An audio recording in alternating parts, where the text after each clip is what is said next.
Welcome to Be With Champions. I'm your host, Greg Bennett, and today I chat with the 2019 ITU World Champion, Katie Zaferes. Just what an athlete, what a champion. Katie's focused on optimizing her strength and supporting her weaknesses, and the scoreboard really shows that. Over the last 5 years, she's hardly been off the podium. Just an incredible success story. And now, more than ever, she's tweaking those weaknesses, her mental strategies, and developing her technical skills on the bike to just become a dominant force and a dominant champion in 2019. Katie's just someone that knows herself and has taken full ownership of her life. Just an incredible champion. Her performances are just no fluke. It's all because of her process. Now, some quick housekeeping before we get going. For show notes, timestamps, and links, coupon codes for the sponsors' products, go to bennettendurance.com/media. If you're enjoying the show, please subscribe, please share. You'd be doing me a huge favor with that. I'd love your feedback and any reviews, whether that's on the social media where I can get back to you, or if it's on iTunes, you can leave me a review there. That also is helpful, but I can't get back to you. Enjoy this chat. I really did. Before we start, I've got to give a quick shout out to the brands that make this show possible. The only brands I'm working with are brands that provide products that I use daily and truly believe in. These products support my immunity, they help improve my recovery and my focus. First up, my friends at Athletic Greens. I love this company and I love their all-in-one daily drink. It's become a part of my morning routine. I'm heavily focused on supporting my immunity and boosting my energy and helping my gut health, but I want to do it naturally. And I found that support with Athletic Greens, a whole food sourced green drink that tastes great and there's no hassle. It's delivered straight to your door. And it's a highly absorbable powder that takes seconds to mix with water, so there's no clumpiness to deal with. I can't believe a green drink sourced from whole foods can actually taste so good. Personally, I truly love it. It's developed from a complex blend of 75 vitamins and minerals. It's packed with adaptogens for recovery, probiotics and digestive enzymes for gut health, and vitamin C and zinc citrate for immune support. So Athletic Greens is designed to help fill the nutritional gaps in your diet. And there's a great offer going on now for you to give it a try. Simply go to athleticgreens.com/Greg to claim our special offer of 20 free daily travel packets with your first order. $79 added value. And get Athletic Greens delivered straight to your door. Again, that's athleticgreens.com/Greg. This show is also brought to you by my friends at Hyperice. Some of these products I've been using for almost a decade. Makers of the award-winning Hypervolt, the world's most powerful percussion massage device featuring Quiet Glide technology. Hyperice is a wellness tech company that makes devices designed to help you move better. From handheld massage devices to vibrating foam rollers, thermal technology, and the Normatec compression systems, Hyperice helps you warm up faster, recover quicker, and simply move better. Used in professional training rooms throughout the NBA, the NFL, MLB, the MLS, Ironman, and other professional organizations for well over a decade, designed to help improve circulation, flexibility, and relieve tension. Get $50 off all percussion devices now, no code needed, and get an additional 10% off with code GREG10 at hyperice.com. That's hyperice.com, HYPERICE.com, and use code GREG10 for 10% off. And finally, I want to give a huge shout out to my mushroom buddies at Systematically, and they're tremendous supporters of this show. An incredible wellness company that mixes shrooms and adaptogens with coffee, cocoa latte, protein powder, and even edible skincare products. One of my staples is the mushroom coffee with lion's mane. And wow, I just love how much more productive and creative and clear thinking I am. Plus, it includes chaga, which is the king of the mushrooms. Right now, chaga is my favorite functional mushroom. The compounds and antioxidant properties of chaga play a big role in supporting our immune system and maintaining its function. You're probably thinking, does this coffee taste like mushrooms? And I can guarantee you it just tastes like regular coffee and not like mushrooms at all. Best of all, Systematically stands behind their products unconditionally with a 100% money-back guarantee. Love every sip or get your money back. And of course, we have a special offer for you as a Be With Champions listener. Receive 15% off your Systematically order. Just go to systematically.com/Greg or enter code GREG at checkout. That is FOUR sigmatic.com/Greg to receive 15% off your order. All right. I've been looking forward to this chat. My guest today has stepped herself gradually, systematically up in the triathlon world rankings. You couldn't have scripted it any better. 5th in 2015 at the World Championships, 4th in 2016, 3rd in 2017, 2nd in 2018, just narrowly missing the win there. But it wasn't her time.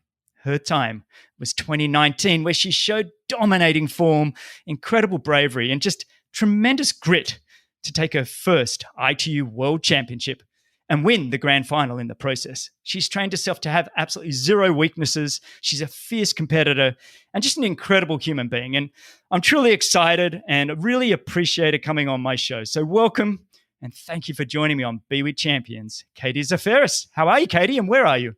I'm great. Thanks for having me. We are in Hampstead, Maryland in the USA, staying in my my parents' house, the home I grew up in, actually. We've born and raised in this house. Okay, so you're not in you guys were on that tiny house show. I remember you're not living in your tiny house. That's in California or somewhere, isn't it? Are you still doing that? Correct. It's in California. There's a guy named Dave living in it, renting it out. We haven't lived in it even this winter when we were in Santa Cruz, but mainly because it's about 15 minutes from everything. It's on my sister-in-law's property. And especially going into what we thought was going to be an Olympic year, we had decided that we wanted to make sure that we were situated in a place that just made training really easy and put us in the best environment possible. So we actually rented an apartment from a family friend and stayed like we could walk to the pool and easily train out the door, and running wise is like a lot more inspiring from the place we stayed versus where the tiny house is. So. Yeah, I just love that when I think I'd only just met you guys maybe a year or two before, and then suddenly here you were on Tiny Home. Yeah. I don't remember the name of the show. Was it Tiny Home? House Nation? Tiny House Nation, and here you guys were. I loved it. I was like, here's a step out of the sport of triathlon into a different kind of area, and you guys have designed this amazing little tiny house. But anyway, yeah, no, I totally understand where you're coming from with the Olympic process. You want to make sure things are as easy as possible. There's already enough kind of stress going on and pressure that you kind of need to keep things as simplistic as possible. What I want to do now is I want to get right into it with you, because I want to just reflect back on 2019. And I guess that almost starts by looking at 2018. You can't look at 2019 without 2018 in the sense of the consistent, amazing year you had in 2018, but no major wins.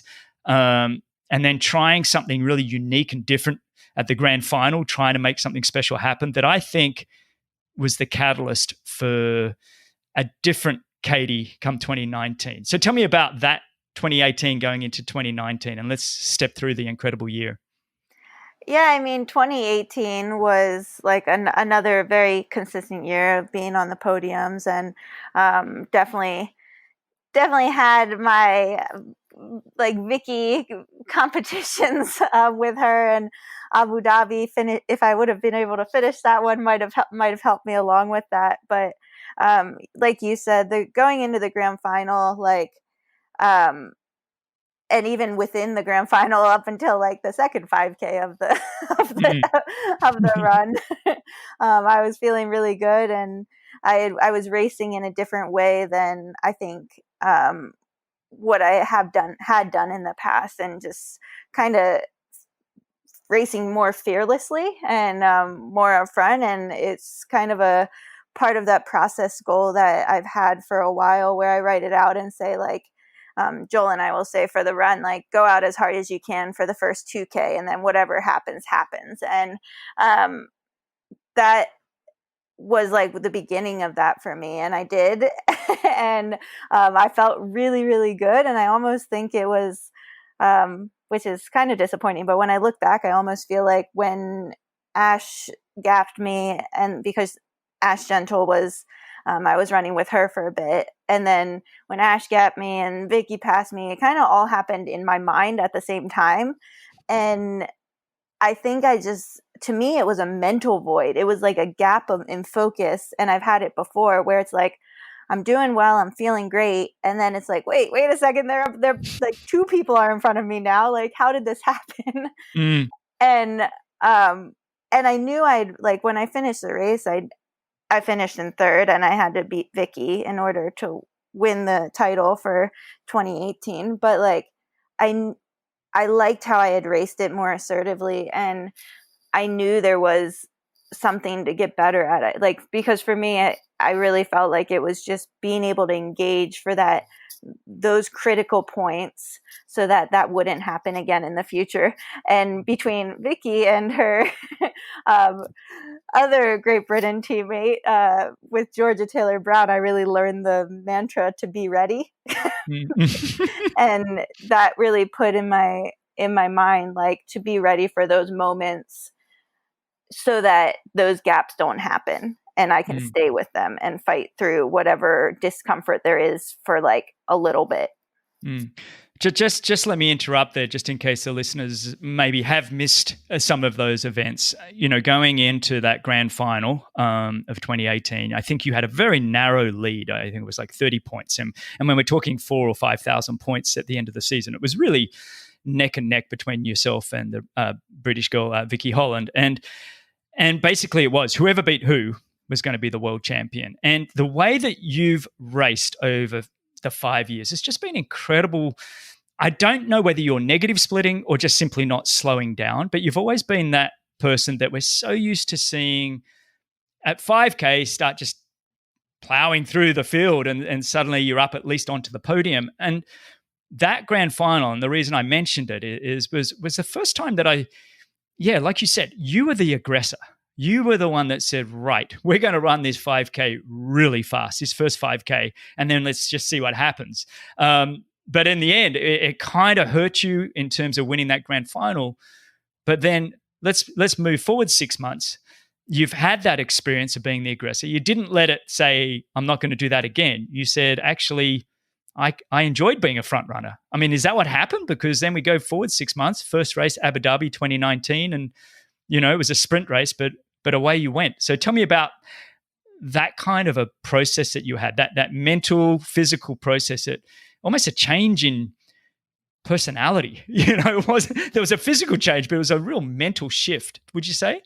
Yeah, like, I think it was a combination of a few different things, because I felt like, in general, I've always one of the things I've considered is that I'm an evolving athlete, and like, I think that by having that in my head as that's what I am, that's who I am, I just see myself getting better each year, and I think that plays into part of why I've gotten better each year. But also, like, being with Joel, I've been with Joel since December of 2014. So I've been consistently with the same coach, working with Tommy, my husband, to like continue to get better and figuring that part out. So I think like that obviously played a role, but then the way I raced 2018 for the grand final was, in a more assertive way. And then it made me feel like, oh, I'm not following in Gwen's footsteps anymore. I'm not following in Flora's footsteps anymore. Like, I can be that person that I've always been like, I need to catch them. I want to catch them. I'm trying to do as well as they are. And I want people to do that with me now. Wow. I love that mindset. I'm sorry. That's just absolutely phenomenal, because it's like, how do you be the one that actually is the one that people are chasing? And that's a big step for anybody to take, to be the one that's actually raising the bar. Keep going. That's just phenomenal. Yeah, I think it's, being really confident in my process and being confident in what I do. And I think that's something that has grown over the past few years. Like, when I first started with Joel, I didn't really take much ownership into my training plan, and I just followed what he said, which I think was really good at the time because I didn't know what I was doing. So like, I needed more of his guidance. And then I'm a big, like, I like reflecting. I like writing things out. I like goal setting. And so like after each race, I would reflect on like what went well and what didn't. And especially after Rio, I just realized like I wanted to do things differently, and not like drastically differently, but there were certain things that, for instance, with bike skills, like I knew I was going to have to put a lot more focus on that, both in the mental and the physical realm, and make it so it was out of my comfort zone for training. And by doing all these things, like, and having a bit of ownership in it, I think that just helped all those specific like skills kind of develop and give me the confidence that like I was doing everything I needed to do to be the best I could possibly be. Mm. I look at you and I see somebody that is optimizing their strengths, which is what I'm all about. I'm a big believer in God's given us strengths, or whoever you believe. We've all got strengths, we've all got talents, and I think we should optimize them to the best of our ability. And then, but we doesn't mean we can't, focus on our weaknesses. We need to outsource. We need to figure out ways to improve our weaknesses. You're definitely somebody that's, you've obviously got the weapons within the swim to start, but then you've worked incredibly hard on that run to now be, I don't know, there's many girls that can outrun you. And then you've had some small weaknesses on the bike, and I call them small because you've got that ability to ride with such power and strength on the bike, and you've just had those few little areas on the cornering and some of the technical skills that you've now developed. How have you done that? How have you changed your ability to ride a bike, the cornering? What have you been doing specifically? A few different things. I mean, so one of the things with Rio that I went into, and it's very much similar to you saying about optimizing the strength, because I think in Rio, everyone had talked about this steep uphill, and they were like, it's like 20%. Like that was like the big talking point of the Rio course, but no one was talking about the downhill on the other side of it. And that to me, like freaked me out through, like, just really caused me a lot of anxiety. I think I was in tears before like the test event because I just felt so like scared, and it was like fear-based. And so even after like Rio, like I was better, but like most of my time on screen for the Rio Olympics was my butt, and like I got a lot of time, but it was not the side of me I wanted people to see. It was because I was at the back of the pack, and that was where you found me.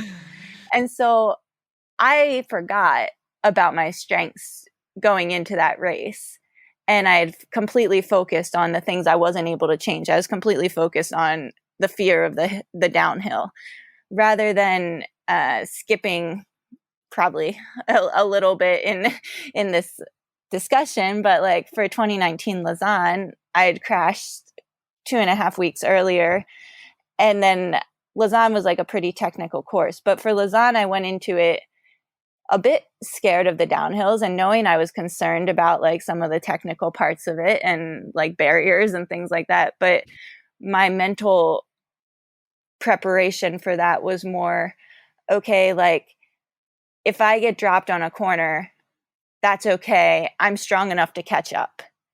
And so it was, because when it comes to the race, there's not much you can I can't change my weaknesses at that point, but I can have my focus be on what I know I can do and what I'm capable of doing. And so I think that changed how I raced in the mental side of things. And I worked with a sports psychologist for all of that, and talked to Joel a lot just about the mental side of things. But then also like for the physical parts, it's like Joel started implementing our squad would do more like crit based workouts, and we would go to parking lots that were vacant wherever we were. If we would find the best area that we could, and we would do like pretty high speed, high power workouts within a small area. So it was really race like. And then I have Tommy Zaferes, who has been, one of his skills is really having great bike skills. And it's not just for me, but for like, he helps our whole group with that. And so being able to follow his wheel and be intentional with it, not just on the days we were doing those workouts in the parking lot, but what I found is just like today we went on a ride, and if we hit a corner, I try and follow his wheel as close as I possibly can. And every time afterwards, if he thinks it's also like a technical corner, I can see him like look back. He won't say anything, but he'll like look back to see how close I am still after we hit the corner. And then if he thinks it's really good, I'll get like a thumbs up. And then if not, he'll just like slow down and wait for me to catch up. So that happens too. And then doing like group rides. So when we're in Santa Cruz, we'll do Wednesday and Sunday group rides. And I found those to be so beneficial because we pick a group ride that we think is safe and that like we know the people, and it's a lot of like the same regular riders each time, but also they're really unpredictable. So they're very race like with positioning and skills. So like between like those few different things, I feel like that's how my riding's continuing to develop. And I wouldn't say I'm like where I'm at 100% of where I want to be 100% of the time, but like I really can feel that it's something that I'm getting better with and more comfortable with, and going back to corners even in training or riding that have challenged me in the past, and now hitting those same corners and not even knowing why I was braking before. I like how you're breaking it down into the two, the physical and the mental. Is there something, I mean, I do want to definitely touch on far more on Lausanne and the grand final last year, because that was just incredible bravery in the way that there's very few athletes I've ever seen actually that have stepped back after having the kind of crash that you had 2 weeks before and then come back and do what you did in Lausanne. But I want to step back to that later.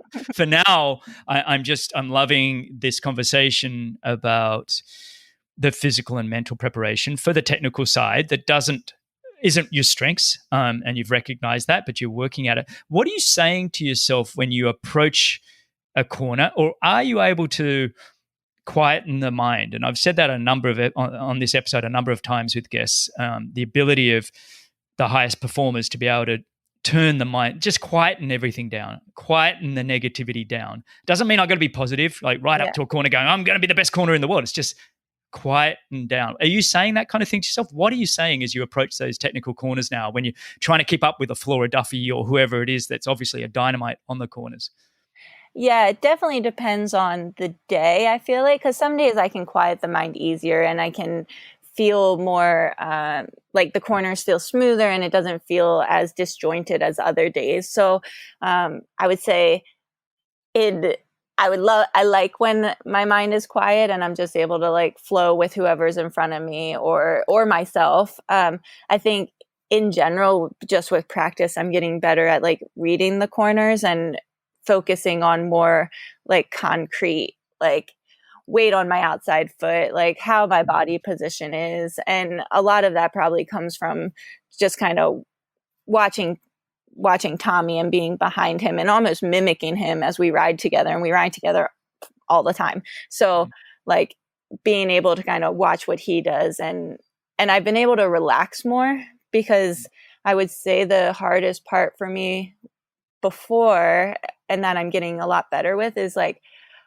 I would just tense up, like my arms would tense up, and like the more tense, the more scared I got, like the more dangerous I become, basically. So really just trying to like relax my arms and focus on those like concrete kind of cues to take my mind from oh crap to like oh, like what am I going to do, and like how do I like break before, like it's learning probably all those technique things and getting my brain from like an emotional state more into like a productive state where it's like, okay, well, like this is how we're going to do this. And obviously practicing and getting better at it has helped ease made it less mental for me.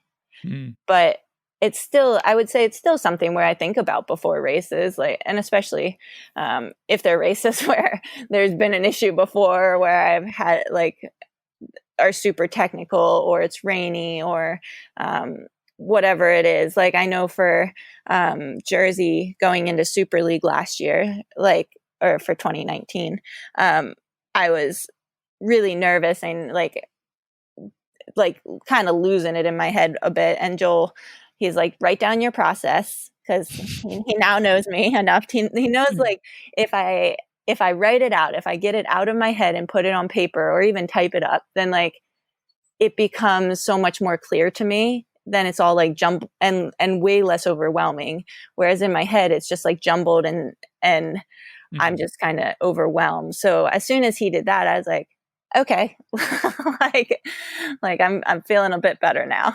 Does it help you to think that you're not alone? That, even I raced, 26, 27 years as a professional, and, a wet technical course, I still, had those moments where it's like, oh crap. I mean, it's none of us want to go down. It doesn't tickle when you crash. And it's like, and sometimes when the crashes are a bit fresher, they're a little bit of a reminder. But does that kind of help you to think, well, hang on, the girls around me are still, everybody still has that trepidation. None of us are, that confident. I think we can, some of us can portray it better, but often, the ones that have the bravado and go, yeah, I'm an amazing technical rider and everything else, I feel like they're almost just patting, punching their chests. And does that make you feel any better if you thought, the girls around you are all kind of feeling the same? It definitely makes me feel better. I mean, I think one of the best things my sports psychologist ever tells me is she's like, I think that's normal. And I would just be like, oh, okay. Like, well, then if it's normal, like, that's fine. Yeah. Like, and I think a lot of your competition don't have the strength and power that you have and the engine that you've got to even make up the differences either. So they're even more desperate to try and get through the corner. I mean, I think gone are the days I think we've seen where, Flora would sort of get away from you over the corners. I think with your ability now, I think you've kind of proved that you've made such progress, whether that's working with Tommy and Joel or your bike sponsor. I think you're with Specialized. Yeah. Are they helping you with tire choice and comfort of just getting the bike in the right? Because there's a lot of comfort required to be on the bike that's just comfortable, that you feel like you can lean into a corners, that the tires are going to grip, that that the bike's going to feel comfortable underneath you. Have you been working with them a bit on that as well? Oh yeah, for sure. Like they help me with like the tire choice, and they know I like to get like the equipment a bit earlier because they know the more I'm practiced on whatever I'm going to be racing on, the better I feel with it. So that's been awesome. Also, just like riding the Venge and the Tarmac are the two bikes I ride, and being able to ride both bikes confidently is really, really key for me, because like one of the things with crashing in, well, any race, but like is for me being able to like get on another bike if my bike that I had been racing is no longer functional, and still be able to do a good job on a bike that might not be like my personal bike, even if it's the same type of bike. And I've had no issues with that. Like for in Tokyo, I unfortunately retired my bike that day, and it was a Venge. And so for Lausanne, I rode a Tarmac that Tommy and I are pretty fortunate because we're the same exact size. So that's great. So he always rides another bike that I'm able to ride if I need to, which I did. So I rode the Tarmac, and like being able to feel confident, especially after crashing, is definitely definitely worth a lot. Yeah, it's not easy when you've had a nasty crash to try and get your head around it again and get going. And for me, I think when I retired, I wrote out that I had 33 bike crashes or something. I stopped counting by the time. I'm like, wow, maybe I wasn't very good technically. I crashed a lot. I mean, a lot of that was kind of just pushing a little too hard through roundabouts and all kinds of things. They weren't bad crashes, but it was kind of like, maybe I wasn't that good technically. But all right, let's have a look then at 2019. First 3 races on the trot. I mean, you'd won one World Series race back in, what was that, 2015, 2016 in Hamburg, which we'll get back to in a little bit. But then this year, 2019, just come out and just go bang. It was like, this is the era, like we've seen often in women's racing, we've seen the Flora Duffy, Gwen Jorgensen, Emma Snowsill, these kind of eras where it's one individual woman that just says, right, I am the new bar and you girls are going to have to try and catch me. It was like you just came out of the gun and just went bang. Was that, I mean, your off season must have been fantastic, mentally, physically, emotionally. Tell me about those first 3 races and how that all felt. Yeah, I mean, Tommy and I, like I said, we've started training together a few years ago now, but it's definitely been something that's gotten better. And when we first started training together, it wasn't very easy. It's quite a challenge to train with your significant other and figure out. For me, it was I had a lot of stubbornness in the sense where like Tommy would try to give me advice and be like, "You're not my coach. Like, I only want to listen to Joel." But this advice was like valid.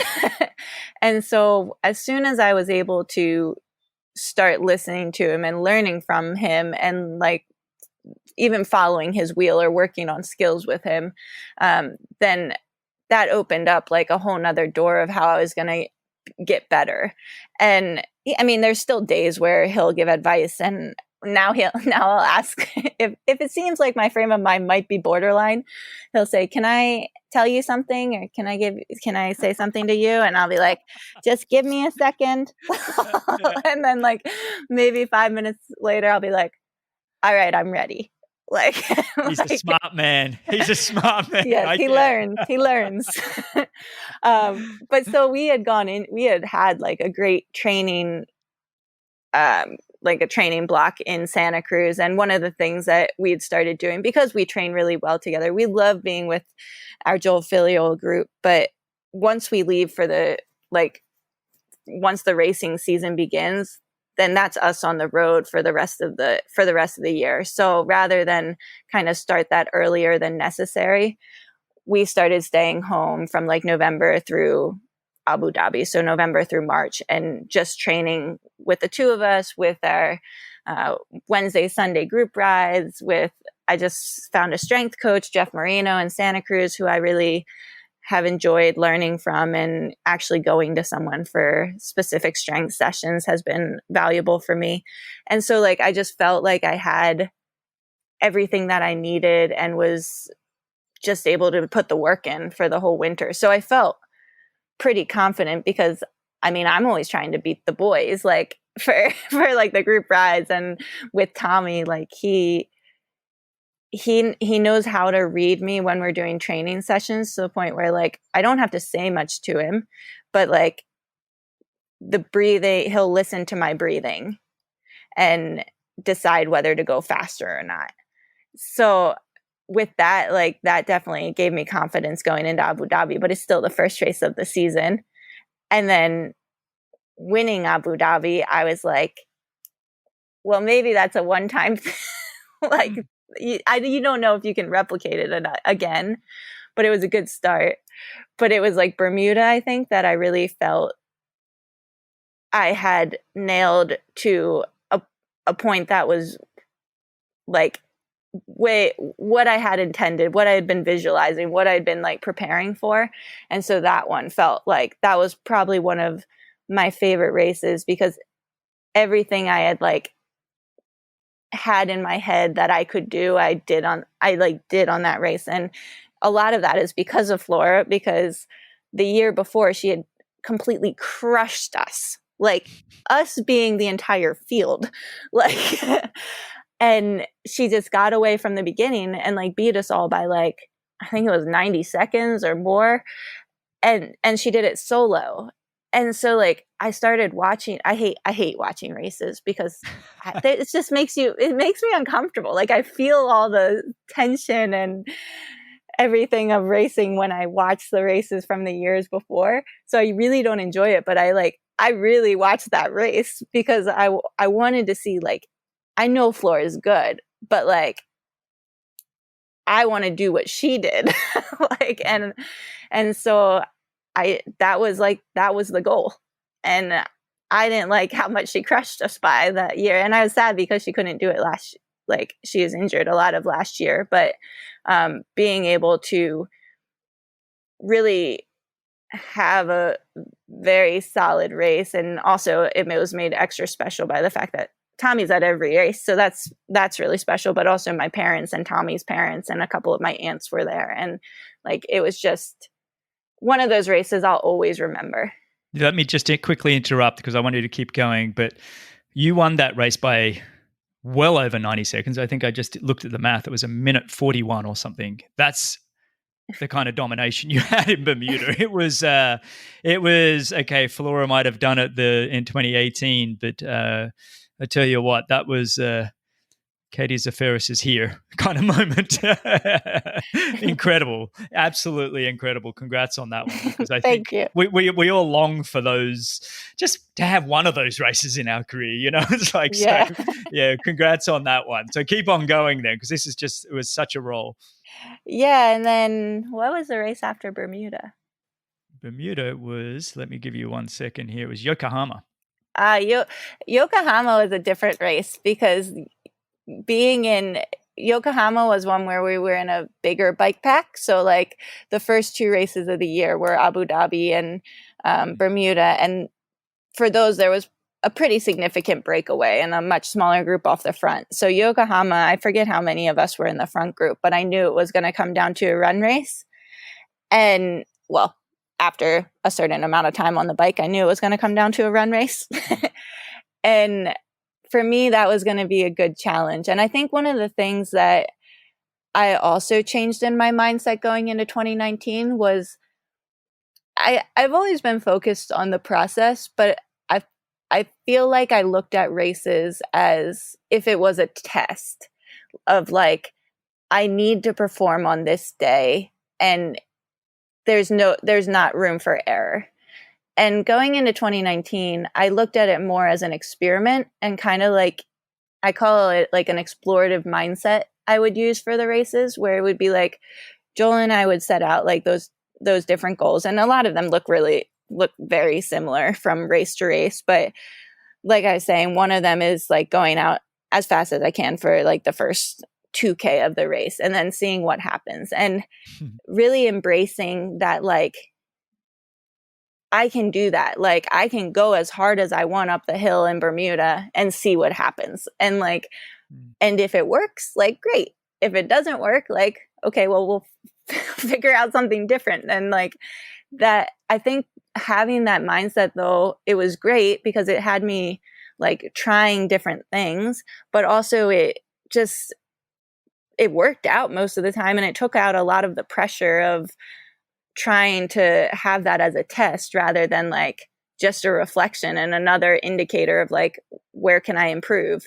So with Yokohama, it was, all right, well, if this comes down to a run race, like, how am I going to do that? And we kind of thought, just based off the course, that it might have been a different race than the first 2 in the season. So kind of mentally prepared for that as well.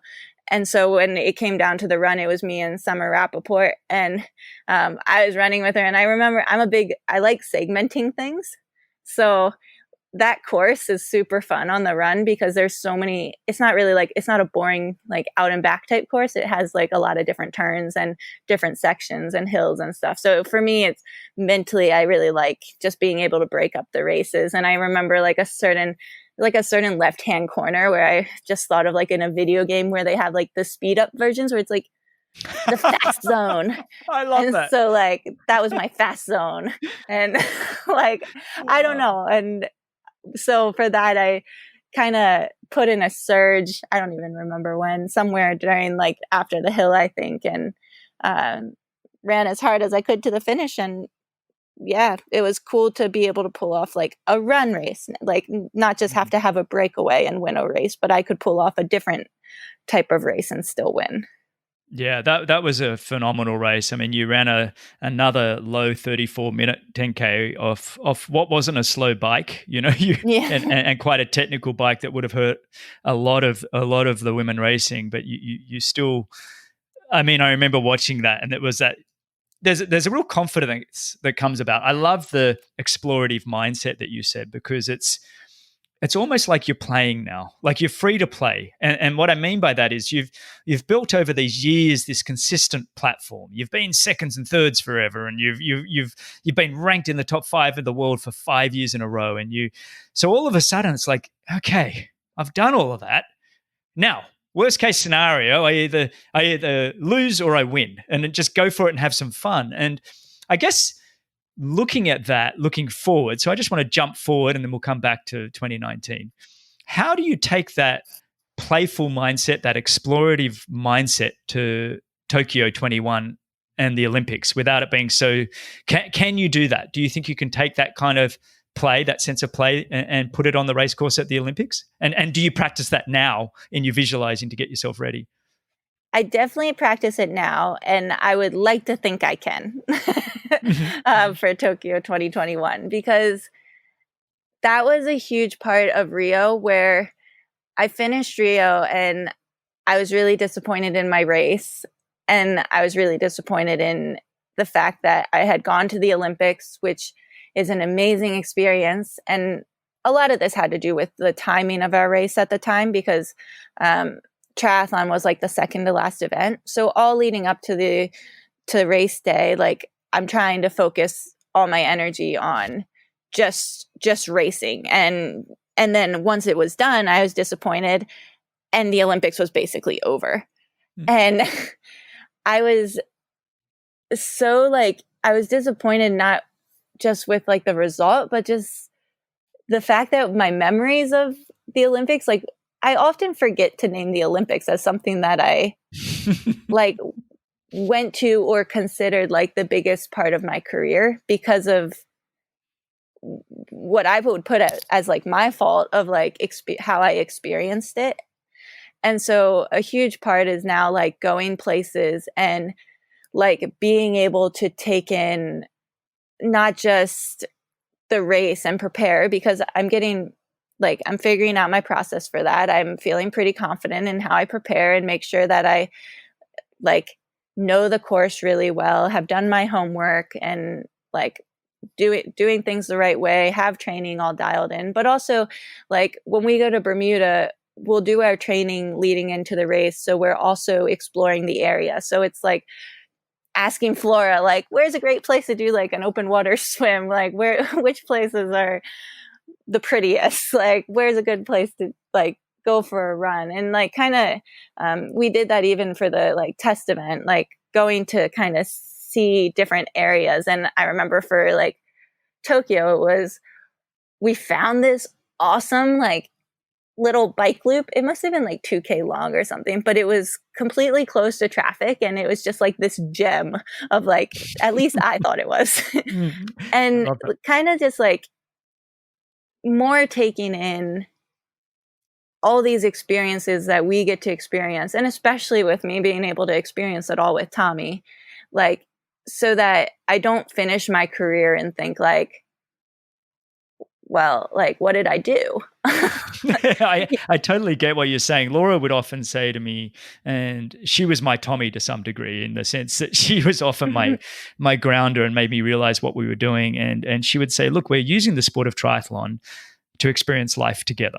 Yeah. Right? And it was a real grounding, because it was like, well, what are we really doing? Well, we're using it to go meet friends around the world. We're using it to test ourselves. We're using it for all these kind of things, to learn more about ourselves and learn more about the world. But also, in fairness to you, with the Olympic Games, with triathlon being on the second to last day, you're so focused on that mindset of a race. It's hard to embrace the Olympic village and the Olympic spirit and everything when it's on the second to last day. You didn't get that chance to kind of, even if it was a disappointing race, you didn't get to make up for it by kind of going in and just enjoying the Olympics. So it's kind of, I get what you're saying, that I didn't really get to appreciate the Olympics, but it was also, I think the timing of the event was kind of so then you kind of, I think moving on in 2019, you had a second place at Leeds, which is still, I think that was your best performance you've had at Leeds, right? Or have you been second there before? I think maybe I was third the year before. But but that was an unusual race, because it was, I remember watching it and going, well, Katie's about to make a surge and take the win. It's like the gap never closed. The young British girl, Georgia Taylor-Brown, was just was just so strong and consistent, and you never closed that gap. It was an extraordinary race. What was going through your mind on that day? Yes, so that's where also the Be Ready mantra became more important to me. Is a very similar, where I think I just lost focus for a second, because I can't say that it was physical in the moment, because that gap stayed the exact same for the entire time. And if it was physical, I feel like I would have just kept going backwards, or like lost more time on her. But I wasn't necessarily losing more time. But by the time I noticed that the gap had formed, I was like, all right, well, I'm going to like take out like this many seconds on the next lap to get like halfway to her. And then I'm going to like be running with her on the next lap. And it didn't happen. So I tried. I made a valiant effort to get up there again. But I wasn't able to close the gap. And so learning from Leeds, I then went into Montreal being ready for Georgia Taylor Brown and for whatever move she would make. I felt like you were just sharing the wins a little bit. You weren't greedy, and I thought that was very nice of you. I think I think allowing Georgia to win on home soil and all of that was probably one of the highlights she'll probably remember for the rest of her life, because I believe that was her first World Series win as well. So maybe it was just a lovely gift. Yeah, no, it was my birthday that weekend. Okay, it really was a gift then. Yeah, but then to Montreal, like you said, I mean, it was like, okay, not again. Stay focused.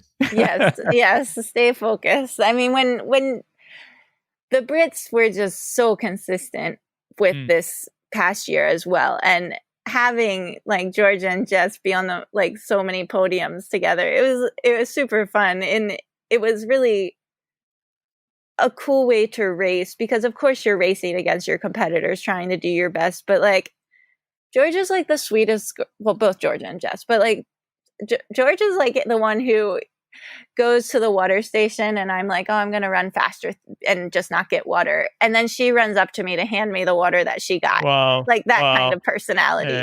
Yeah, very special human. Yes. Like she's just so sweet and such a good competitor as well. So like when she's on the bike in our group, like I know it's going to be a tough race that I need to figure out, like, okay, like after learning from Leeds, like now be ready for, and I always run, I would say like my style of racing is fear-based where I'm always waiting. I never know what anyone else has in their engine left. And so even when I'm running like towards the finish, like Tommy always is like, your finish shots are like terrible. Like, because I don't like have a move, I guess, at the end. No, I've got something I can even share with you. So do you know probably the world's greatest, well, second greatest after Tommy, but sports photographer, Delhi Carr. Oh, yeah, yeah.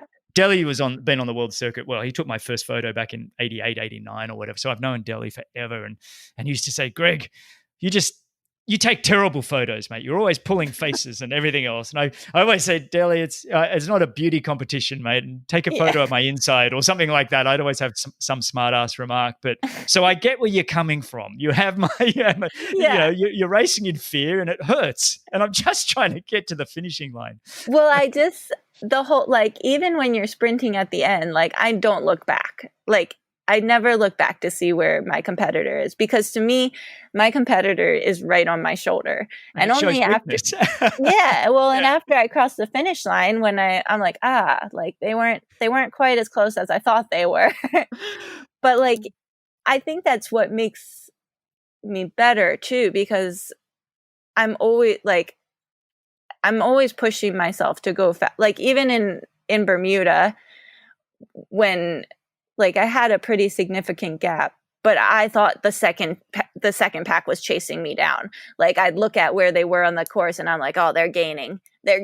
Like, and it drives me to go faster. And I'm not complacent with just winning. I want to win by as much as I can. I love that. Wow. That was just a brilliant quote right there. I think talking about that, using fear is almost an energy. It's like there's something that can really fuel you. I think a great champion knows how to do that rather than freeze you, because I think fear can go either way. It can either fuel you or it can freeze you, and you've learnt to really optimize it and get them even more out of yourself than maybe what you thought you could. So, I mean, using fear as a fuel is a talent. and you've been able to master that. So I think you should give yourself a good pat on the back, and you've been able to do that so successfully. Just a quick mini break before we get back to the show. I just want to remind you guys to go check out athleticgreens.com/Greg. Sign up and get your free 20 daily travel packets with your first order of $79 added value. That's athleticgreens.com/Greg. I want to step forward and talk about this final part of 2019, because I just think this is one of the most remarkable feats that we've seen in triathlon.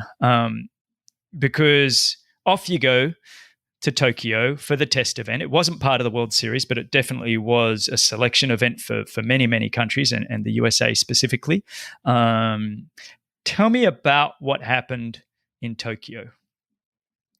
Yeah, well, memory is a little fuzzy, but I felt really good leading into it. We were just coming off of a training block in Flagstaff where we'd not only been doing altitude training, but we'd also were implementing heat things. And getting to Tokyo, I was thinking, oh, it's not like training there for like the week or whatever we were there leading up to it.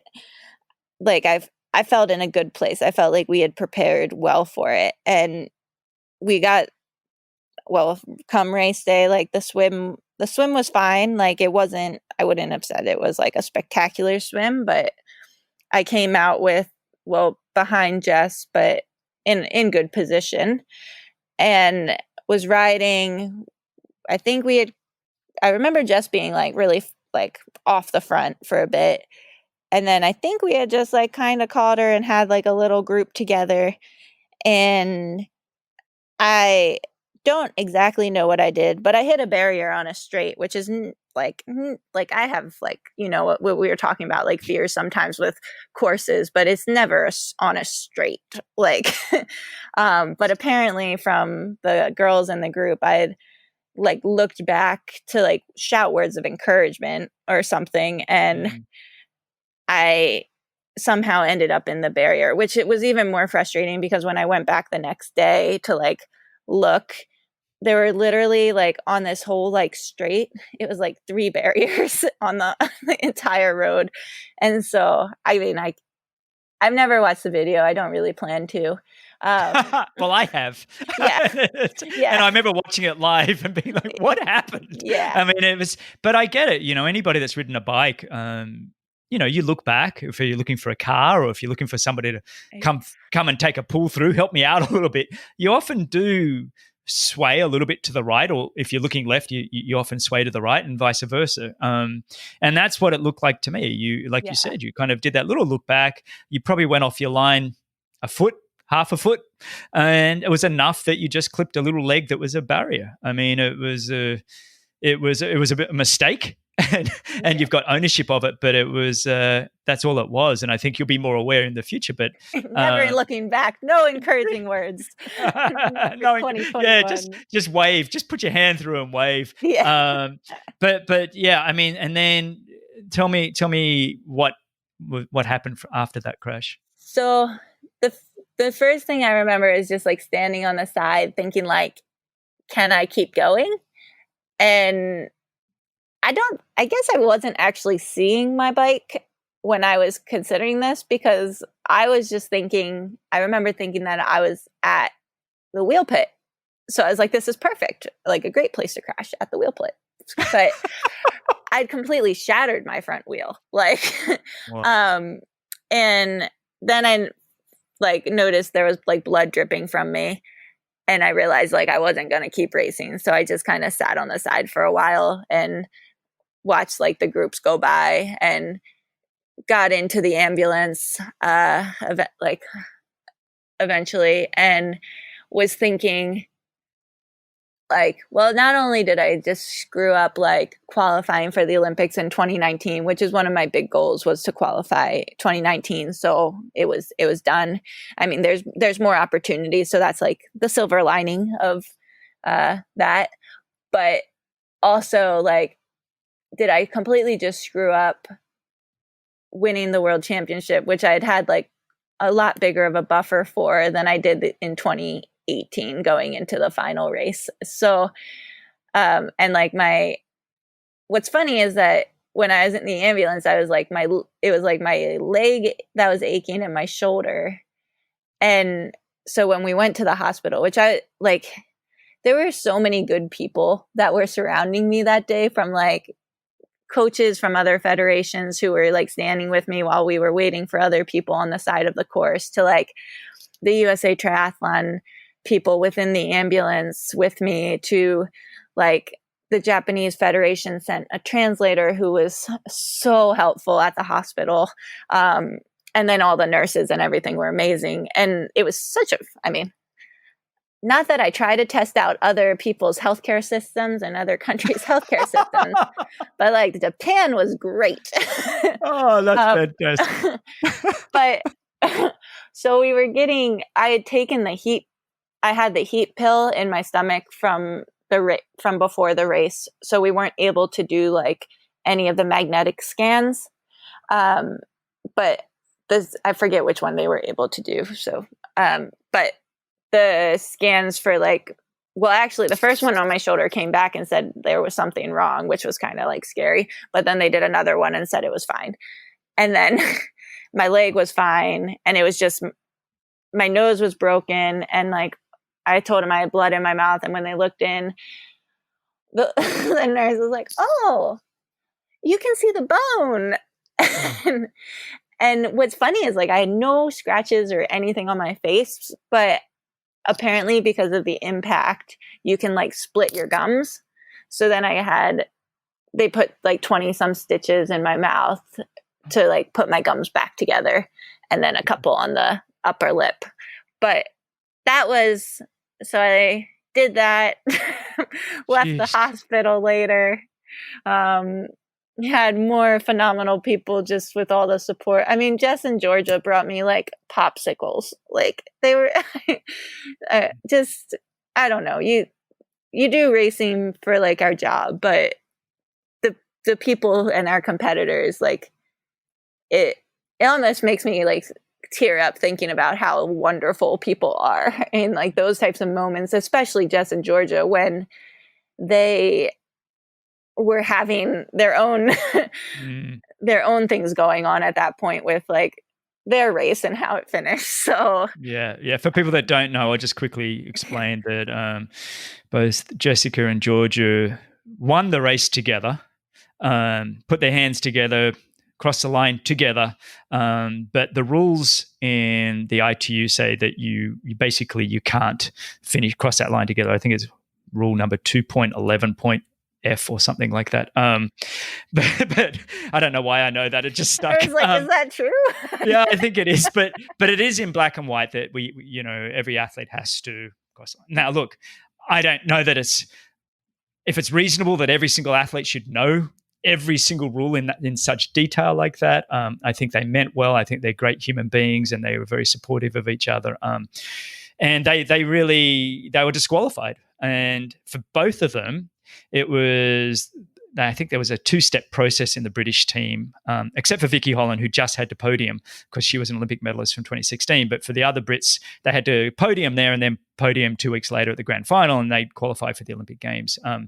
So with them both basically on the podium, but then DQ'd, there was no chance of them to qualify. So when you say that they kind of dropped everything and still came and looked after you, even though they were dealing with potential Olympic dreams leaving, it's a really sweet moment, and all kudos to both of them for just being great humans. And I think the one thing in sport and of triathlon is there is a real family. It's a unique environment because we all go to hell and back. We're all going to war. It's like this camaraderie that we're all suffering together, and then we all finish together, or we don't finish, or whatever happens. And I think we understand the suffering, and so you do, as much as we're competitors, you do want the best for each other. And that's a really nice story, though. I really like that. And then you've loved the Japanese medical system. That was a great life learning lesson for everyone. You mentioned a heart pill. I mean, not a heart pill, a heat pill. Yeah, heat pill. What is that? Just for people that don't know. So the heat pill is basically just to measure your body temperature, and USA Triathlon, as well as like a lot of the other federations, were really interested to see how our bodies are responding to the Tokyo heat and humidity, and especially during races. And that's like your one chance to see before the actual Olympics, to see what that exact environment is like, or as close as possible to it. So it's really to collect more information, and just I am never the one looking at the numbers. We always have our like sports physiologists look at it, and that's for them to do and decide like if your protocols are working, or if you might still need to figure it out a bit more. But that was why we had it. Yeah, but you didn't get to see it for yourself. But I guess you'd be able I to. did, but it wasn't really that. Yeah, until the crash, everything looked like it was pretty good. Yeah, it wasn't really that helpful.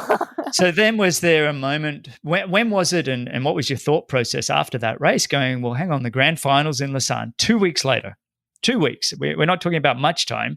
You're in Japan. You got to get back to Switzerland, to Lausanne. Physically, I mean, your body is somewhat okay, I mean, except for 20 plus stitches in your mouth and a broken nose, which a nose helps for breathing. So it's kind of critical. What was your emotional state and mental state that 2 week process leading into Lausanne? Well, it was a mix. I mean, having Joel was definitely very crucial in that. And also, yeah, like I talked to my sports psych. I normally, one of the things I do with my sports psychologist since 2016 is that I just schedule the calls, and I am not so like reactive with scheduling calls with speaking to her. After Tokyo, I was reactive, and it was like, so this happened and I need to talk to you now. And and she was very willing to speak to me, but it was because it's a 2-part thing, right? Like it's the physical part of making sure like my body is going to be okay. But honestly, once I found out like my shoulder and my leg were fine, like unfortunately, I've hit my face twice before this, and I know how fast the face heals. And I also know you can still train pretty well with it. So like in weird ways, that was comforting to me. And then like Joel was good because he really just focused on making sure that I was going day to day and like see what we can do today. And I mean, I think I was on the bike, like a different bike, but I was on the bike. I don't think, maybe it wasn't that day, but it was like the next morning on the trainer. Because another thing I've learned is having a crash, like the most important thing for me, and I would say for others, is if you can get on the bike, like get on the bike, because it leaves less time for like thoughts that are going to be disruptive to creep in and make you less confident. So getting back on was crucial for me. And then just like I wasn't really able to do much swimming for a few days afterwards just because of my shoulder. And actually that was probably like one of my primary concerns leading into Lausanne, was just like being able to swim and also being a little bit afraid of like getting kicked in the face or that. And then like for the bike, it was more just like the mental aspect of like, for some reason, this is skipping forward a little bit closer to the race, but we get to the race and for some reason people were talking about the barriers, and I was thinking, do they always talk about the barriers, or am I just like super sensitive right now? Like, and so it was like really trying not to focus on like the other people talking about the barriers. Are they trying to get into my head right now that there's barriers everywhere? Yeah, like it wasn't like competitors. It was just like coming up in like conversation. I'm like, man, like stop that. but I think once I physically had, it probably took me like a week after the race to kind of get back into like my normal-ish training. and I had a good like few solid bike workouts. Tommy and I went over like, so after Tokyo, we went to Tanon-les-Bains in France, which is just across the lake from Lausanne. And so I like, the more I'm prepared, the more confident I am with any race. And like, I'll go through on Google Maps and like, oh man, for Rotterdam in 2017, I think I had like a 100 some slideshow because I took the little man you can put on Google Maps and I took pictures of like every part of the course for like I love that. the bike and the run. I love that. I used to do that even back in 2007 when Google Earth, was still fairly new, and I would write down the distance to every single corner, the gradient, and then I could just study and then take the images exactly like you. I love that. And it's amazing because you get there and you're like for us, I'm kind of going backwards a bit, but for us, for Rotterdam, like I had never raced on the Rotterdam course. The grand final was the first time I was ever seeing it, but I remember going on a run or a ride the first, like when we first got there, and I was like, I know this course. And it was a really cool feeling to like put together between like the preparation of like Google Maps slideshow and the visualization, and also watching like some of the other races from the years before, and be able to like connect all these things in my mind that if I would have gone and had just looked at like the map that you're provided, which is like fine, but it's not, there's holes, there's gaps. Like, so I found it like very valuable. And so when we were in Tanon, one of the days we like drove over to Lausanne, and just to like, well, get my stitches out there, but also to go and check out the course. And it was funny because our squad had just done like a hill workout on this hill, and like the feeling after doing it on the hill was like, oh yeah, like we got this. Yeah. And then Tommy and I went to Lausanne, and I came back and I was like, Joel, we need to find a steeper hill. Like, is that right? Yeah. Because the hill was quite steep. And I was really glad we did a different one for the next time, because it was much more on par with what we were going to face in the race. There's no better feeling than when you explore and prepare for an event, and you do all your homework and you look at your images and you visualize everything you can. And it's like you said, I used to look at a race and I'd map it out and I'd have all the images, and then I'd even go and I'd look up what the average temperature is for that day, and really try and get an idea of what it's going to feel like for my visualizing, and then to turn up, whether it's the day before or on race day itself, and go, oh, yes, I've done this. I know what I've got to do. So then you get to Lausanne, your stitches are out. Was everybody kind of talking, is Katie going to race? Was there any kind of pressure that you were feeling outside of your own self that you noticed, or is it just kind of go do what I need to get done? I think there was very little pressure. Well, there was pressure for like myself, but it was different because I think the focus went from winning to like, Katie, all you have to do is finish like 14th or higher and you claim like the title for like the world title. And in that way, it became like a little bit different of a feeling going into the grand final, because I think no one had like super high expectations, and just the fact that I was able to race 2.5 weeks later was like a win in itself. Yeah, it's a complete relief, isn't it? Now it's like I could just go and enjoy it. I can't believe that I actually get to have another opportunity. Do you kind of think it was like fate? It was like I'm meant to be able to do this? Well, I always feel like sometimes when things happen, like whether it's losing the world championship in 2018 by like a few points, or whether it's crashing in a race, or whatever aspect it is, I some of the things I think is like, it's just not my time, but then I have like the ... and more importantly, it's the finishing part is yet. And so I always feel like if like something happened in Tokyo, like, all right, well, that sucks, but like it just wasn't meant to be, like for that moment. And I don't know why, or like well, I mean, I know what happened, but like, No, I get what you mean though. It's like these moments that happen in your life and go, that doesn't seem right. There's more I've got to give. yeah, I haven't seen my best yet, and this doesn't seem like it's the finishing line.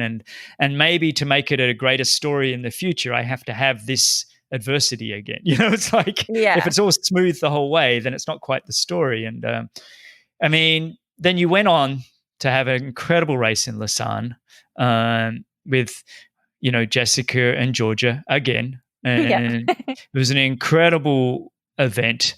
Tell me the feelings that you had that sort of final kilometer running with Jessica.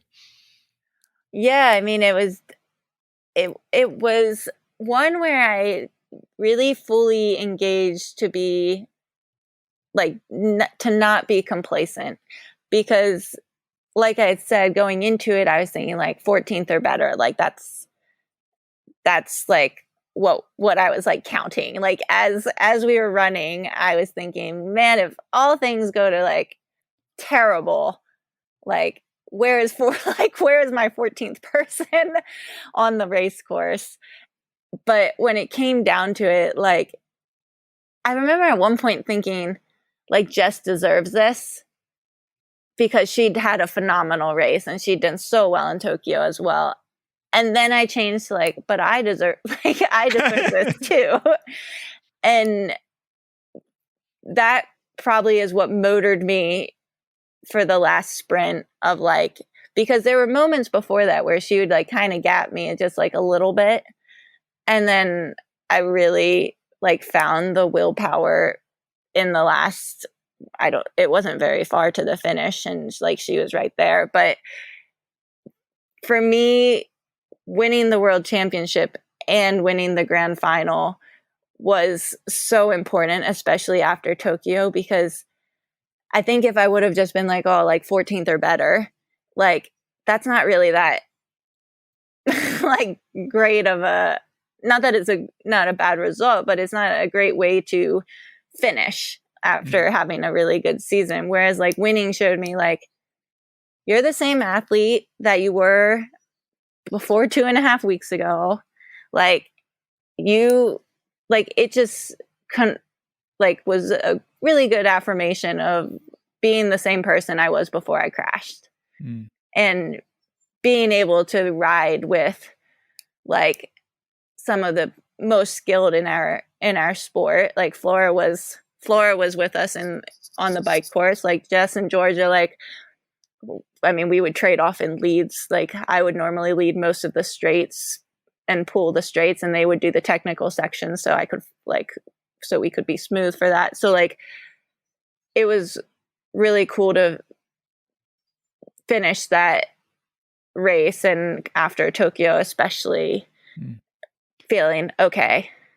Well, you know what I love about it is one of the things that disappoints me in my sport, right? In our sport, I should say, right now, of triathlon is, it is just a World Series is the world champion. I'd like to still have it where you win the World Cup Series, a bit like mountain biking, and then you also have the one-day World Championship. And at the moment, we kind of have the one day, which is the special day, which is the grand final, which is it double points or points and a half or something? Points and a half, I believe. Points and a half, and it's a big to be able to win the one day, because I still think the grand final is, in my mind, the one-day World Championship, and then you have the World Cup Series or the World Triathlon Series overall.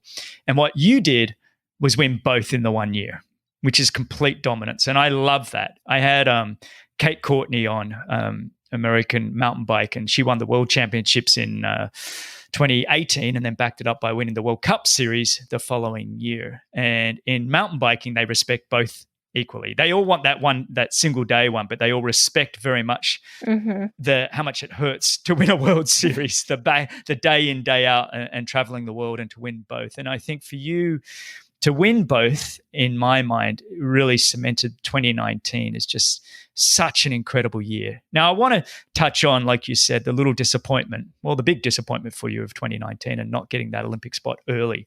And I remember writing you, I don't know, right after it, going, I get very disappointed in the process of not just the US, but I think many of the other countries where they focus very hard on putting together these random Olympic trials without using the incredible point score system that the International Triathlon Union, the ITU, have put together.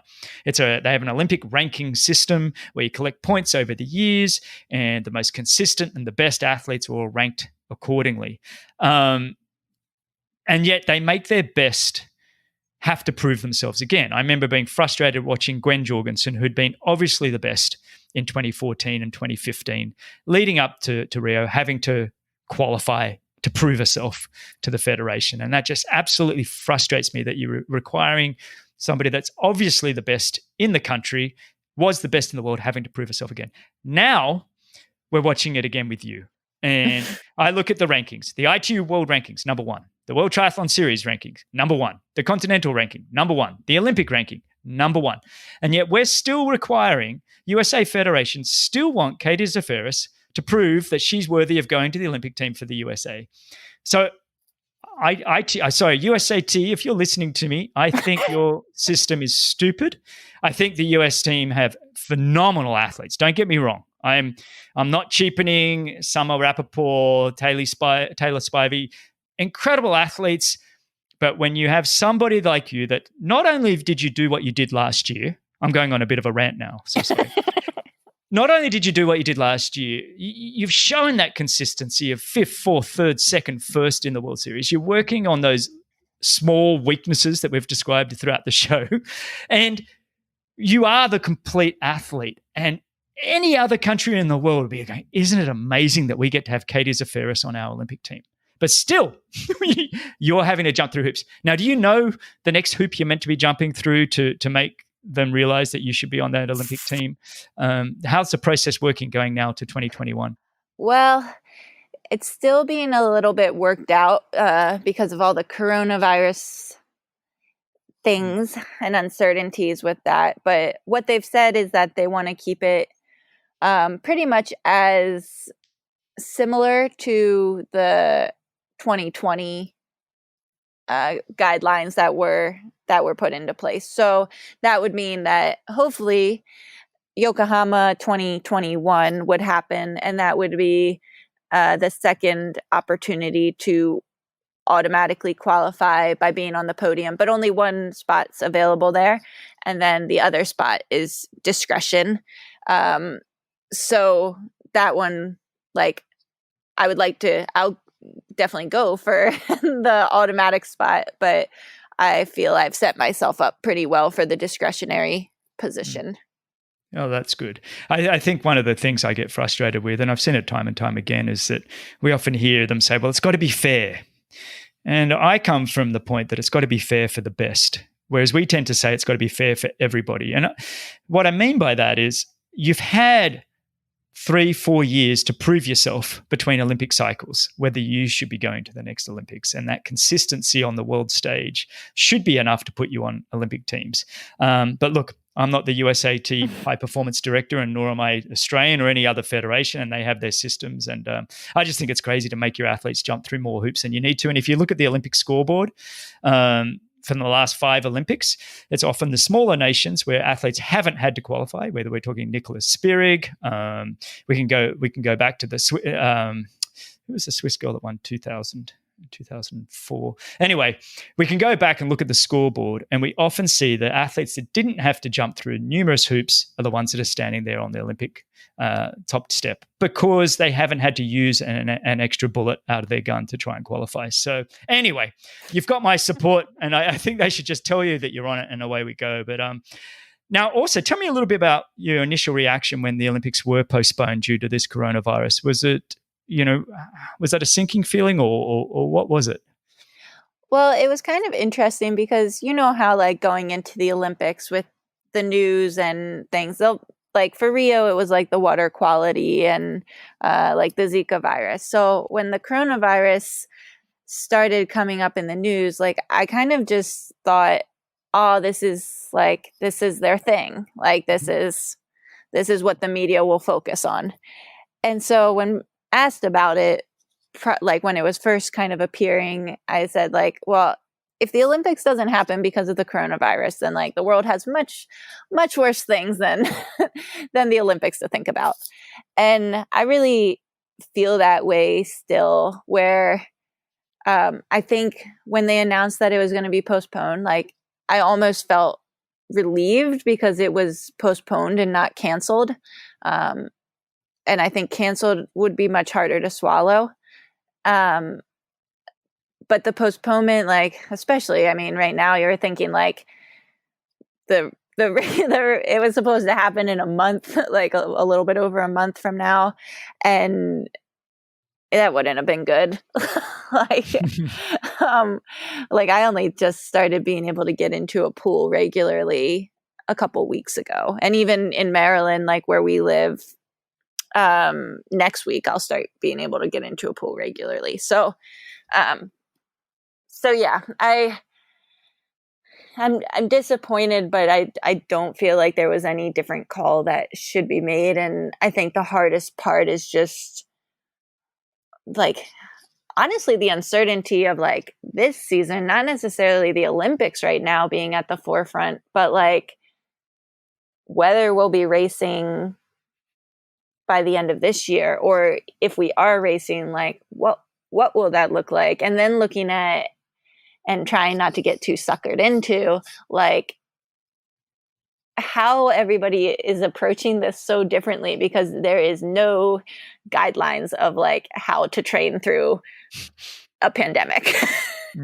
You've almost got to just love the training right now. And it's like I saw Alistair Brownlee, you know, the 2-time Olympic gold medalist, a post of his. He just says, look, I love to race. So he's biting at the bit, but he's kind of like, at the moment, I do a couple of the, you know, the virtual type, I guess they're basically bike races at this point. And then you got other athletes sort of putting their feet up. I think I saw Richard Murray, South African incredible athlete. You know, he's setting himself little personal goals, trying to break certain times for the 5K or the 3K, you know, running, and he's trying to just keep himself inspired by doing those little things. But I really feel for all of you guys, because it is that kind of, how much do I push and how much do I sit back? Because I don't know when are we going again, you know, and it's just focus on staying healthy, doing the things that I can focus on, and trying to keep a neutral mindset, I guess, without getting too positive or too negative, and just trying to keep calm,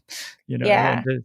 And I mean, without dwelling on all of that, you know, being, you know, that we are focused on the 2021 Olympics, the team relay. Tell me your thoughts on that. Oh, I'm excited for it. So triathlon, watching the mixed team relay is like the most passionate I ever feel about triathlon. I just think I don't even have to be doing it. And I'm like, remember watching the first time with the US in Hamburg, and like, I just thought it was amazing. It was so cool. And it's just so unpredictable. And it's a way to like bring in like that patriotism and just support for our country, and not just for the people racing, but for like the spectators as well. And I love racing it. Like, I think it's super cool that it's just fun to like high five and go all out and see what you can do and try and help the team and like put us in the best possible situation, or be able to pull us from like a deficit to the lead. And just being able to like create change is kind of like a really fun aspect of the mixed team relay. Or just hold off in the front the whole time. That would be ideal as well. That'd be a nice way to do it. I do think the US have an incredible team, especially with some of the strongest women in the world. And I've said it on this show before that I still think having the best women in the world is the number one thing, largely because women are about 10% on the course longer than men. And so that 10%, I think, adds up. I know that sounds weird, but I love statistics and math, and I'm always trying to figure out what it is. And so I think having yourself and either Taylor or Summer or whoever on the team is a huge draw card. And I think the US men, there's some real talent there. I just think, you know, they might need an extra year. So I think it's going to help. Maybe this helped. I really do think it's going to help you guys. And I think you're up against the French and the New Zealanders even, and the Australians and the Brits, obviously. So it really is an unknown. And I think like you, I think it's one of the most exciting things ever to happen in the sport of triathlon. I'm absolutely jealous that it wasn't around in my era 20 years ago. I just think it's just a fantastic thing that they've added. What about, do you notice there's a different kind of pressure, or do you feel like there's less pressure? How does that feel, team compared to individual? I think it's both. Like, I definitely feel more pressure when, like, I think leading up to it with just being, I mean, obviously every person, it plays a really critical role. And even as like, I mean, when you have people finish their race and they're like, they either do a really good job or else they're disappointed. Basically, those are like the two things you get from the mixed team relay. And you tell anyone, like, you did like the best, like, obviously each person's day can be very different, especially because most of the mixed team relays are happening the second day of racing. It's not people coming in fresh. And so like the pressure is like seeing, okay, like, can I show up today as well as I did the day before? Or like for me, for Hamburg this year, like I had a bummer of a race for the individual race. And I was like really hoping to kind of have a better relay, and relay wasn't the best but we all did what we could for the day. And that is like a different stressor, because you want your country to do well and you want to be able to help them. And sometimes you finish and you're like, well, that wasn't enough. But then the part that isn't as stressful, especially I feel like for me, I usually go third leg, and I love it because like I'm in a position where I'm either just trying to stay ahead or I'm just trying to catch up, and there's not much thought process that's necessary. Like, and I think that takes the stress away more than, say, like the first position. I almost feel like that's more nerve-wracking because you're like starting with a whole group of people and deciding kind of how you're going to do the race. Whereas as third woman, I get to just kind of. Well, I think the US is incredibly lucky to have you as their third leg. I think that's phenomenal. For people that don't know, we're talking about the team relay, which is going to be 2 women and 2 men. It's going to go a woman first, a man second, a woman third, and a man will finish it off. And basically, it's about a 20-minute race each, where you do a 300-meter swim, 7K bike, 2K run, or something like that. Or I'm not sure if I've got that exactly right, but basically it's 20 minutes worth of racing, and you tag off to your teammate. And I truly think that not only is it a spectacular medal potentially for triathlon, but I think it's going to be one of the greatest viewerships I think we're going to get in all of the Olympics. I think it is going to change the way people watch the Olympics when they watch men and women together on this relay that I think is just going to showcase our sport, and it's just going to be phenomenal. And I really think for you as an American, I think you guys are definitely one of the favorites. So I'm excited for you, because I think that will be a gold medal that would be just, to share it with others. I just think it's just an absolute thrill. What I did in this episode was a little different to many of the other episodes. I often have started by winding the clock back and really wanting to talk about the guest and how they got into the sport early. And the reason I did that was because I was so in awe of you last, 12 to 18 months that I just really wanted to talk about that. But with a little bit time left, let's just wind that clock back and tell me a little bit more about how you found endurance sports and specifically triathlon. So for me, I grew up my parents just got me involved in whatever sports we were really interested in. I'm one of 3 girls, and I'm the middle child. And a lot of my mom's was a kindergarten teacher. She is now retired. She's very excited about that. But she would drive us around from practices all the time, because we were like, the sports I can think of doing we did dance, we did gymnastics, we did soccer, lacrosse, swimming, basketball, softball, eventually running. And so there was times where we were just running from practice to practice, because we would do like swimming, and then we would go to indoor soccer, and then we'd go to indoor lacrosse. And like, wow.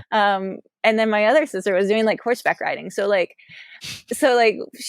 were very much committed to, not like, it wasn't like this is what you're going to be when you grow up, but just like having us involved and having us doing athletics. And it wasn't necessarily like, I didn't feel pressure from my parents to like perform other than just work hard and be a good person. But then my dad, I think we were doing, maybe it was soccer, lacrosse, swimming, and basketball or something. And he was like, all right, we need to like cut out like one of these. Like we can't keep doing them all. And both me and my sister both chose to cut out basketball, which was like his sport. so he was kind of disappointed, but got over it eventually. But I would say like growing up, my main sports were soccer, lacrosse, and swimming. And I would just, those would kind of take up all my time, and swimming would be like the primary focus. But then when I went into high school, I decided like, I don't really want to do lacrosse anymore, but I want to stay in shape for soccer in the fall. So I started running, and my first year of running in Maryland, which is a very small state, but I won two state championships in track, which is pretty good. And for a high schooler and for a first time runner. So then ultimately I never played soccer again. I actually went out for the team in the fall, made the team, had on my soccer uniform, and then got in a chat asking like what I should do to the coach, to a coach that had grown up coaching me in soccer. And ultimately I ended up in a cross country uniform. So that was kind of like the first transition of like running, and swimming had been there all like year round for the last, like since I was 7 or so. And when I went to college, it was going to be, well, am I going to university to run, or am I going to swim, or can I run and I swim? But like triathlon really wasn't on the horizon for me. Like I had done one triathlon with my dad on actually today's Father's Day. This might be my anniversary of my first triathlon.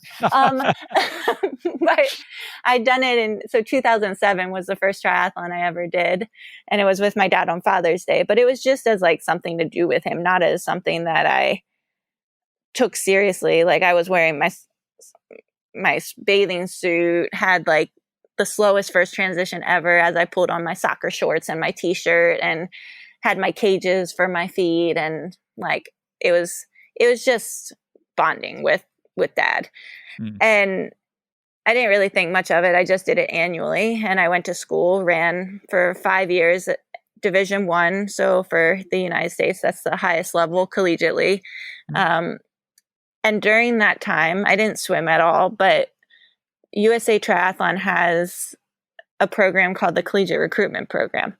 And a lot of this is probably thanks to Gwen, because she was like one of the first athletes to be identified through this Collegiate Recruitment Program, which basically looks at Division I athletes who are either runners or swimmers who have a background in whatever the opposite is. So if I'm a runner, I had the background in swimming. And then the theory is that you can teach them how to ride a bike. And so during my time at Syracuse, Barb Lindquist contacted me, and the stories of how she found me are varying, but I actually think that my Syracuse coach had something to do with it, and like letting her know that I might be good at it. And so when she contacted me, the program was really just kind of evolving. So normally it was just like a 2-week camp. And so I went out and I did the 2-week camp, but then they started kind of developing more of a residential program. And so after I'd graduated, they invited me out to the Colorado Olympic Training Center to see if I wanted to live there and try and become a full-time triathlete, which at the time I just graduated and was thinking, I got my degree in physical education, like kindergarten through 12th grade, and was thinking, I'm going to go to I'm either going to start teaching, or I'm going to go to a graduate program in health promotion or health education. And ultimately I ended up driving out to Colorado Springs with my dad and going full throttle into triathlon. I love that. And you touched on, the recruiting process, which Barb Lindquist is an old friend of mine. I've known for 25, 30 years, I think, and just done an incredible job in finding incredible talent within the US and bringing them into the sport of triathlon. And it was when I had Gwen on this show, and in her episode, she was really grateful for Barb. What Gwen said to me, though, was that she felt that she didn't find triathlon found her. And how do you feel about triathlon? Because with Gwen, it was like, look, I really want to see what I can do in running. So she kind of left triathlon to go find her first passion, which was running. How do you feel about that? Are you more of a triathlete and happy in the role of being a triathlete and that's it? Or do you still look at other sports that you'd like to try? No, I look at triathlon and I'm like, I found my home. That's what it feels like. Because as a runner, like I was always like a strong runner. And I mean, not to get like caught up on body types, but I'm more of a strong body type. And I was running in university against very lean and tiny people. And I never felt like I quite fit in. Now, I think like in general, my mindset has definitely changed of what, like the feelings that I had of like body type then versus now.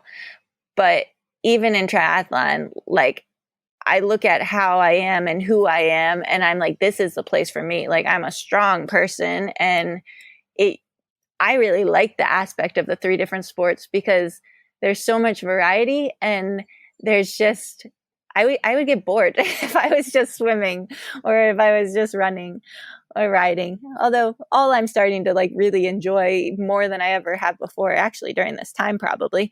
But I think it just feels like this is what I was supposed to be. And like, I love that. You're of my own heart. Yeah. a bit like you, I kind of grown up in the swimming and the run, well, more the running. And one of my earlier coaches, Brett Sutton, said, Greg, you built like a rugby player, and for those that don't know, rugby players are kind of huge. But I weighed 78 kilograms and I was a fairly solid guy for triathlon. But then over years, I kind of trimmed down, but I was never going to be, like you said, the body type of a pure runner. But I think the strength component of triathlon really suited me, and it obviously does you, because there is that strength to be able to cross over the three disciplines, not break down. In your case, take a few hits and still get back up. It's all good, and I think that's it. And I love the fact that you've called triathlon home. I think that triathlon's all the better for it. I have one question from my niece, Kemper Ridback. I don't know if you know Kemper, but yes, I do. She is named after Hunter Kemper, actually, originally, an American male triathlete from the last 20 years. But Kemper is, ever since I've known her, since she was 7 or 8, wants to be a professional triathlete and lives and breathes the sport, is obviously a huge fan of yours. And I told her that I was going to chat with you, and I think she was very excited. She is at the point in her life where there's this kind of transition, and she was really curious and forgive me if this is too personal, but how did you kind of survive financially, I guess, from, the college into the world of professional triathlete? Were you working, or was it all USA Triathlon, or how was that for you? So I would say I was super fortunate in my triathlon journey because I went straight from university into the collegiate recruitment program, which financially supported me. And then also combined with being successful kind of from the start in racing. So I don't think my story is typical. I'm very thankful for the journey financially into triathlon and the support that I've received through like USA Triathlon and like just prize money and sponsorships. But so when I started triathlon, I was babysitting all through university, but that wasn't like big bucks there, No. So yeah, with USA Triathlon and the collegiate recruitment program, I was funded for that, and I think it was a huge advantage in not ever doing triathlon and feeling really stressed out for money. But then that being said, like Tommy, he had a whole different experience where, I mean, he wasn't on the like trajectory yet for USA Triathlon. So at the time he was working full-time training. Actually, he was training with Bevan Doherty at the time in Santa Cruz, and really balancing working and training and racing and taking opportunities as they kind of came. But yeah, I'm not a good person for that. No, but I appreciate your honest answer, and I think Laura has a similar approach. My wife, through the USAT program, really helped her out at the start of her career as well. And for me, it was, I remember studying, being at university and sort of applying 15 to 20 hours a week to study, and then sort of I had a job as a waiter at Sizzler, waiting tables. Sort of I'd do 15, 20 hours a week, and then training was kind of that 15 to 20 hours a week, and I tried to sort of manage my time the best I could across the board until, my first little sponsor from, I think it was Saucony, back in 1991 or 92 gave me $2,000. And I was like, whoa, and it was kind of like you get these little bits that start trickling in, and then you're kind of on your way. But I mean, your progression was reasonably quick. You obviously had some ability that you've been harnessing, your ability over years. You're running and you're swimming. So the transition to triathlon looks rapid, but you've got to take into account that you were swimming from such an early age and running competitively for a long, long time. So, but Katie, this has been, I don't want to take too much more of your time, because it really has been a treat for me to have you on the show. And we've discussed the importance of your relationships with Tommy and your team and Joel. And I'd love to go into more detail maybe at a later date, but I don't think it's fair on you and everybody else. But and then, I love the fact that you're working with a psychologist. I love your mental strategies. I think you're a true champion. You're looking at every aspect to better yourself. There's so much more I could talk to you about. I don't want you to go. Sleep, nutrition, body work, general health. There's so many things I have on my little list here, but I think I enjoyed really stepping through 2019, because I do think it was a remarkable year, especially the conclusion there. Thank you so much. Thanks everybody for listening. Where can they find you? What's your Instagram and things like that? Where do people find you? Yeah, my Instagram's Zaferes6, which is. I'll put it in the show notes. Not the easiest. No, I'll put it in the show notes, everybody. You can flip through. It's like, if you don't know how to spell my name, there's no hope in finding me. But yeah, and it's Zaferes, not Zaferes. So there's an F-E-R. Yes, I know. I learned that myself recently. I was like, yeah, no, that's okay. Yeah. And then, and then I also do Facebook, so Katie Zaferes Triathlete page, and then you can find me on Tommy's page. Yeah, that's fantastic. Say hi to Tommy for me. One of the best men I know, and I think you guys are just a phenomenal couple. I love that you're very honest about your relationship with there, because I think there's a lot of Laura and we were both professional athletes together, and there's a lot of similarities there. It was like. Yeah. Don't give me advice now. I'm not ready. I'm tired and I'm cranky. Just give me space. It always looks like roses on the outside to everybody, but we're all balanced. It's a balancing act in the background. So I think, thank you for being so candid and honest with that. And for everybody, thanks for listening. You can go to bewithchampions.com/media for show notes and find all the links for Katie. I'll put them all there. But Katie, this has been absolutely wonderful. Stay on the line, and thanks for joining me. I love chatting. Thanks. Thanks a lot for listening to Be With Champions. If you've enjoyed the show, your support would truly be appreciated. You can visit the Be With Champions Patreon page, or you can subscribe with your podcast app of choice. Don't miss the next episode, so subscribe and be notified. For show notes, if you want to know more, please visit bennettendurance.com. I'm Phil Liggett, and on behalf of Greg Bennett, here's to the next time, and I hope you will join Greg again very soon.